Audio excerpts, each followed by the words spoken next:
जो सब कुछ देखता है वह देखने वाला चैतन्य में निहित है, वह शक्ति गणेश जी की शक्ति है।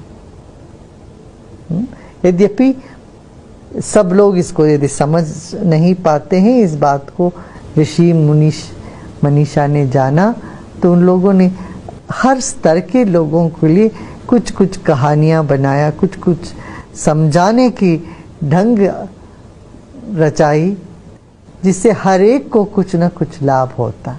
ले गणेश जी का मूर्ति बनाते हैं, फिर गणेश जी के मूर्ति में प्राण प्रतिष्ठा करते हैं, माने मेरे जीव गणेश जी के भीतर आ जाए, मेरे प्राण के अंदर जो गणपति बैठे हैं वह गणपति जी थोड़ी देर इस मूर्ति में स्थापित हो जाए, ताकि हम इनके साथ कुछ खेलें, पूजा करें। पूजा तो एक खेल है, सच में देखें तो पूजा अपने मन की भाव को व्यक्त करने का एक अनूठी कला है। तो एक भक्त भगवान के साथ खेलना चाहता है, मांगना नहीं चाहता। यदि भक्त मांगता है, उसकी मांग भक्ति से बड़ी हो जाती है। इसलिए भक्त सिर्फ प्रभु को ही चाहता है, यदि चाहता हो तो, नहीं तो प्रभु के साथ सिर्फ खेलना चाहता।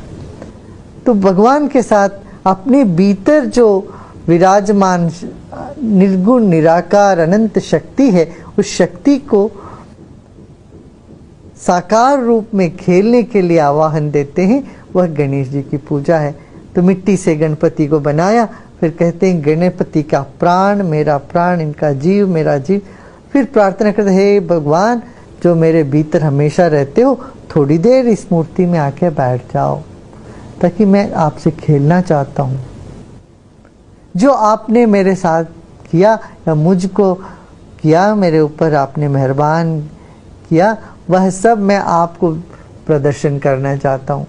तो ईश्वर ने हमको जल दिया, हम जल चढ़ाते हैं। वह प्रभु ने हमको फल दिया, तो हम फल चढ़ाते हैं। पुष्प दिया, पुष्प चढ़ाते हैं। सूरज और चांद से वो नित्य हमको आरती करते रहते, वैसे हम भी एक कपूर जला के कहते हैं, हम भी एक कपूर को आपको आपके चारों ओर घुमा के आरती करना चाहेंगे। इस तरह से एक भक्त अपने भीतर का जो भाव को प्रकट करने की पूजा का एक विधि है। पूजा करने के बाद कहते हैं, हे भगवान अब तुम वापस मेरे दिल में चले जाओ। इसी को विसर्जन कहते हैं। विशेष रूप से फिर उसको सृजन करना है, विसर्जन। तो पुनः कहते मेरे हृदय जो कमल है, जहां से तुम आए, गच्छ गच्छ सुर श्रेष्ठ, वहां पर वापस चले जाओ तो मेरे हृदय में। फिर अपने दिल में फिर वापस, जैसे गहनों को तिजोरी से निकाल के पहन लेते हैं त्योहारों में, फिर वापस निकाल के तिजोरी में रख देते हैं। इस तरह से एक अमूल्य ज्ञान, अमूल्य रत्न, अमूल्य तत्व हमारे भीतर छुपी है।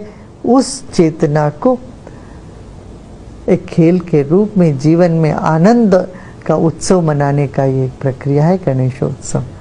तो क्या क्या पूजा करने के बाद फिर वो मृत्तिका का जो मूर्ति है, इसको ले जाके विसर्जन कर देते हैं।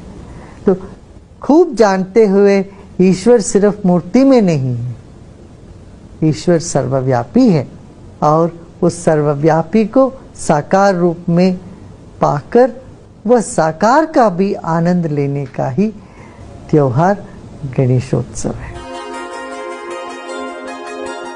गौरी नंदन गजानना, गौरी नंदन गजानना, गिरिजानंदन निरंजना, गौरी नंदन गजानना, पार्वती नंदन